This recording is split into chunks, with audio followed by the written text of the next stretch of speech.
Howdy, lieutenants and economists. The most volatile, evil, disgusting things on the planet, humans. If you have a video request, you can always go to assholeconsulting.com. Yeah, I am gonna charge you, kids. And that is the importance of not fucking up. You are such an asshole! Hey everybody, old Captain here. We have a video request, and as always, if you have a video request, you could go to assholeconsulting.com.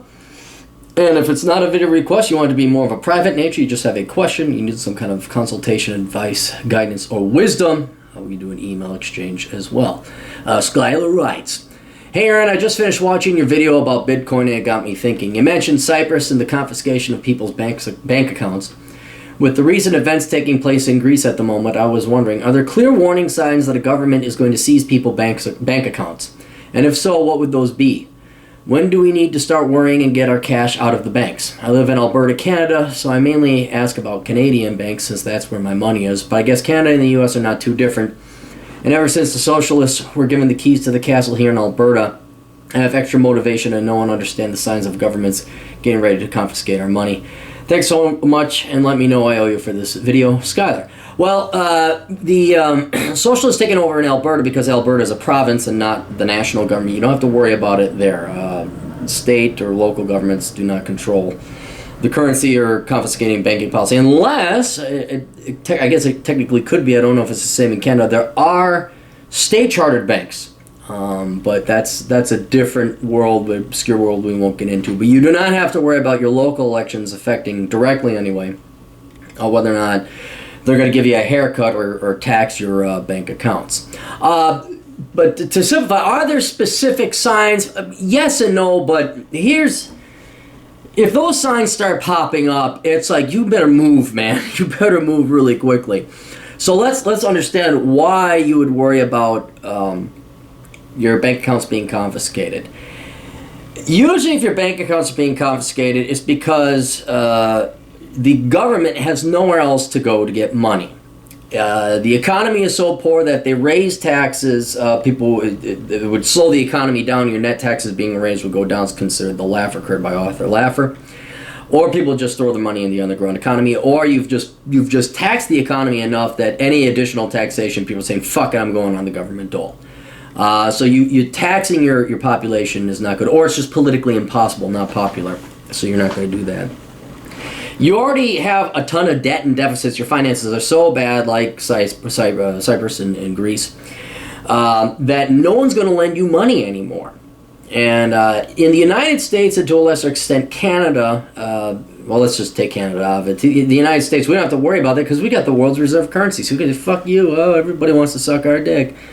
And it's true. It's sad, but it's true. Everyone does want to suck our dollar dick. And that allows us to print off as much and borrow at very low interest rates because we're considered a safe currency, because the world, believe it or not, is even more fucked up than the US is right now. So that gives us the ability to write blank checks and finance our stuff. But most countries are not like that. So if you're not the world reserve currency, your economy's in the shitter, you can't tax your people anymore, and you're already run huge debt and deficits, you're going to have a hard time finding anyone that wants to lend you money. Like right now, no one wants to lend Greece money because they're a bunch of lazy fucks. No, why would you lend money to a deadbeat? This is like the pot-smoking roommate of yours who is already 6 months behind on rent. Dude, man, I mean, that's it. Greece and the pothead American dope who's 22 and still living off of his, I'm a little behind now, I haven't tried to find a job. Just stop bringing me down, man. You're with the system, dude. Man, can't you see the bankers control you and everything, man? Why don't you just leave me alone? That's that's Greece. That was Cyprus. So no one wants to lend those people money. So now what they gotta do is they can't tax income. They can't borrow money. They don't have the world's reserve currency. So what do they gotta do? They gotta go after assets.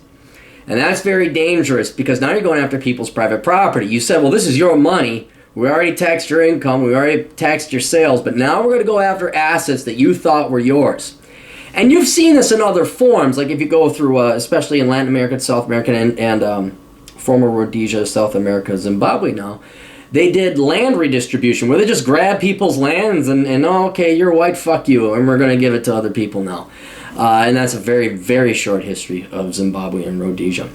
So what that does to short-term politicians who just care about their neck being not cut for the next 5 to 10 years so they can just live in luxury, not have to actually work a real job.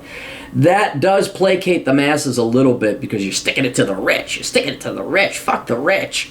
But what it does, even short term, I'd say, but medium and long term, is if all of a sudden you violate private property, you're telling people there's no such thing as private property. And people are like, well, fuck it. Why would I work? You're going to take my bank accounts. You're going to take my land. You're going to take my wealth, my assets. You're not going to tax my income.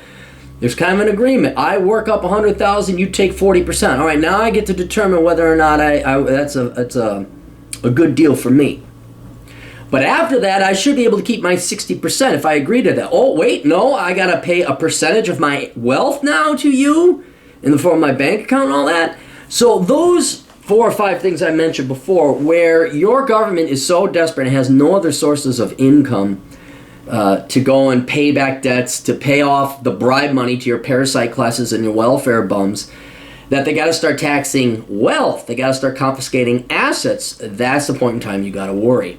Now, there are some more immediate signs that will come in. I kind of jotted down some notes. Some things to look out for. One, there's an election or there's already the existence of a socialist or left president, premier, whatever you want to call it, prime minister, and a leftist Congress or legislature or parliament. All right. Once you have that in there, they got the votes to make this happen. All right. The second thing is there will usually be talk of this. They might hide it or try to obscure it or veil it euphemistically, but in the end, they'll let you know. Like in 2008, there were a couple Democrats talking about confiscating our 401ks and taxing them, or doing away with them and having people forced to contribute to another Social Security, like, quote, private pension. So when you start hearing talk about that, that means that the plans have already been drafted. They may not even be executed, but people have already they're looking at it and they're eyeballing your bank accounts. And then the next thing is that there's a big economic shock. Stock market crash. The financial system looks like it's in trouble. Also, repos go up. Property bubbles typically precipitate this. Like, here in the housing crisis, we had, price to rents were through the roof.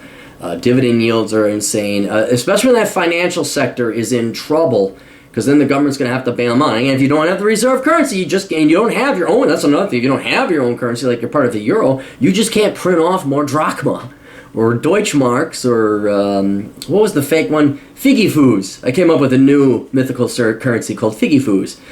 I'm worth 8.6 trillion Figgy-foos. I'm the world's first trillionaire. Actually, the Zimbabweans were the world's first trillionaires. There were a lot of trillionaires down in Zimbabwe. Where was I going with that? So, but they'll telepath their moves, like sparring. Like if you go like that, the guy knows you're going to throw a right. If you go down like this, you go left hook. So there's you'll watch the politicians telepath their moves.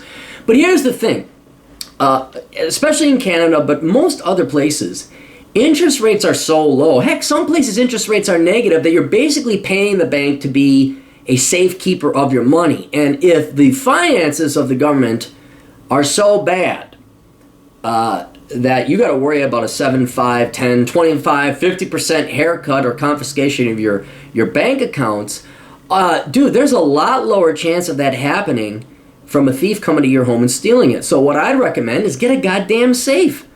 Go convert the lion's share of your cash into, or not convert, just pull it out of the banks. Get yourself a safe, drop the money in on it. Yeah, you're going to have to pay $200, $300, maybe $1,000 for a good quality safe. Or, what else? See, the problem with safes is then a safe cracker, that's where the money is. So you better buy a really good safe and you not be around. Other people recommend caching. C-A-C-H-I-N-G, C-A-C-H-E-I-N-G. It's like a cache. And what the benefits of that is you divvy up your money and you bury it. You literally squirrel it away in different places. So if a thief comes to your house and finds it underneath the floorboard, or you I don't know, you hid it in a sock. You know, you're an idiot and you put it in the sock drawer and they find your cash and they make off with it. Well, if you cache it and put it in multiple different places, you don't even need a safe because, okay, the thief comes in your house, you only have 10% of your assets in your house and they steal your 10% assets. Well, you have some money over your buddy Bill's house, you have some hidden in your backyard, you have some in the tree down the road that's secretly marked and only you can find it. So there's other ways to do it there. But yeah, if you think they're going to confiscate your assets, get it the fuck out. Get it. That's why the Greeks shut down the banks. They didn't want a bank run. So yeah, now, do you have to worry about a cat? I don't really think so. The Canadian government is much more conservative, at least in terms of its money and its finances and its banking system than the U.S. has been. Of course, you don't have the world's reserve currency, but you are to a certain extent dollarized by ours. Unfortunately, yes, you may depend heavily on the United States economy, but that's also a good thing because by default, you're kind of, what would it be like? It's like you're so closely related to us in terms of economic genetics, you're very similar to us, that you still have some of that immunization due to us having the world reserve currency. So we're considered kind of like the same economic regional zone, kind of like the euro, maybe, not really, but you'll have us kind of, the fact that you're so interwoven with the U.S. economy, you will benefit from the dollar strength, kind of, if that makes any sense.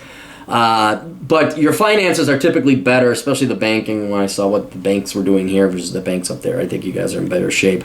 But still, if you're worried about it, you know, you guys got Harper. Well, it's not too, but if fucking Trudeau gets in there, oh, fuck. Yeah. You might want to think about pulling out a little. And what's your interest rate? That's another thing. Your interest rate is jack shit.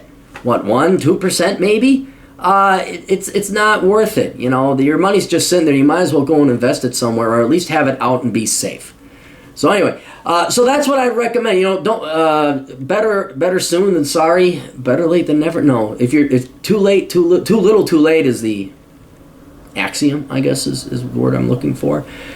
Get some of your money out. If you're really worried about this, get some of your money out. It's not like you're going to lose that much money, 1 or 2%, maybe 10% by theft if you're smart enough to hide it in multiple places and a thief comes in and grabs maybe 10 of it. But that's better than the fucking government or the UN coming in there and confiscating 50% of it. So one final thing.